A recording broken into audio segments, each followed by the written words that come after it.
Commence doucement. Commence doucement. On est régi par les notifs ou par des horaires aussi. Parce qu'il est 17 h, il n'est pas 18 h. Moi, je vous ai dit 18 h hier. Il y a un amendement qui est passé, en fait, puisqu'on nous rabat les oreilles avec la news des squatteurs en ce moment. Et logiquement, c'est parce que l'amendement Saborn anti-squat a été adopté en commission à l'Assemblée. L'amendement prévoit de modifier la loi de 2007 sur le droit au logement opposable. Une résidence secondaire sera désormais également reconnue comme domicile. Bonjour Jacqueline, Annie, et ça veut dire que... Alors ça s'est passé mercredi 17. Les députés ont adopté mercredi 17 septembre en commission à l'unanimité une mesure qui simplifiera l'expulsion de squatteurs, après qu'un propriétaire a vu sa résidence secondaire occupée par une famille sans son accord sur la Côte d'Azur. Donc, logiquement, ils vous disent que c'est par rapport à ce qui se passe actuellement. Donc, pour ceux qui ont des domiciles résidences secondaires, maintenant que ça va s'appeler le domicile, pour faciliter donc la protection du droit de propriété et lutter efficacement contre les squats de logements quels qu'ils soient, résidence principale, secondaire ou occasionnelle. Dans le détail, l'amendement prévoit de modifier la loi de 2007 sur le droit au logement opposable en étendant la notion de domicile aux résidences secondaires ou occasionnelles.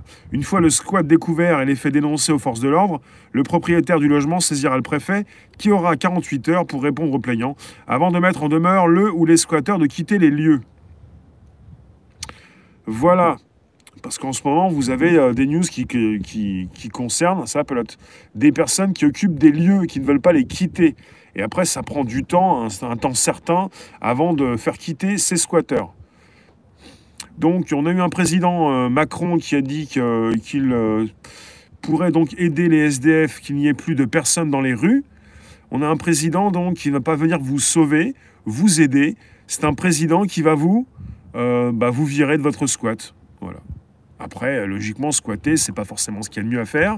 Mais ce qui est terrible dans ce pays, c'est qu'on a de plus en plus de SDF, des personnes dans la rue.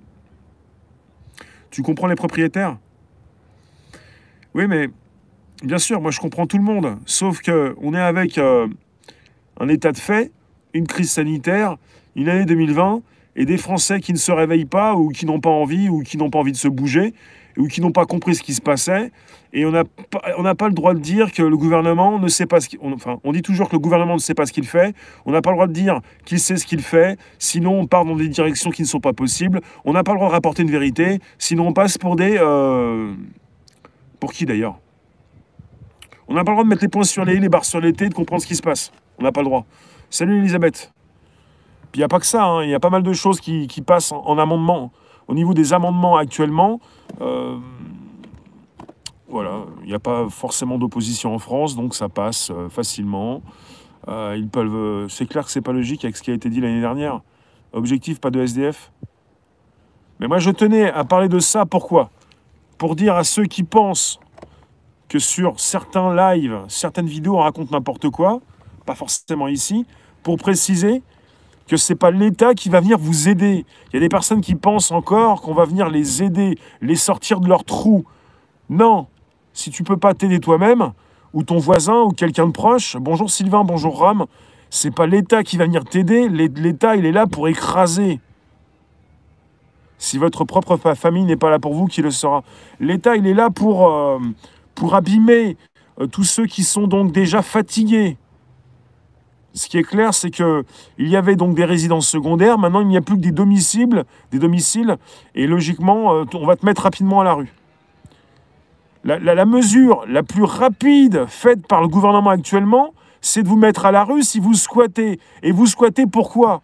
Pourquoi de plus en plus de personnes squattent? Parce qu'on les met déjà à la rue. Voilà, la réponse apportée, c'est pas plus d'argent, c'est pas ton frigo bien rempli, c'est pas on garde ton emploi, de toute façon ton emploi, ton patron fait ce qu'il veut, c'est justement t'accompagner, voilà. Le président Macron, tout à l'heure, a précisé « on va vous accompagner ». Il a répété plusieurs fois « on va vous accompagner ». Est-ce que vous comprenez ce que ça veut dire, vous accompagner? On vous accompagne parce que vous râlez, on vous accompagne dans vos derniers râles, on vous accompagne parce que vous êtes handicapé, vous êtes fragilisé, vous êtes fatigué, vous êtes malade, et on vous accompagne jusqu'à vos derniers instants. Donc il est là pour vous accompagner. C'est-à-dire que vous allez mourir. Voilà. Moi, j'ai pas envie qu'on m'accompagne, hein, je vous le dis tout de suite. Hein. Alors là, son accompagnement, il se le garde. Hein.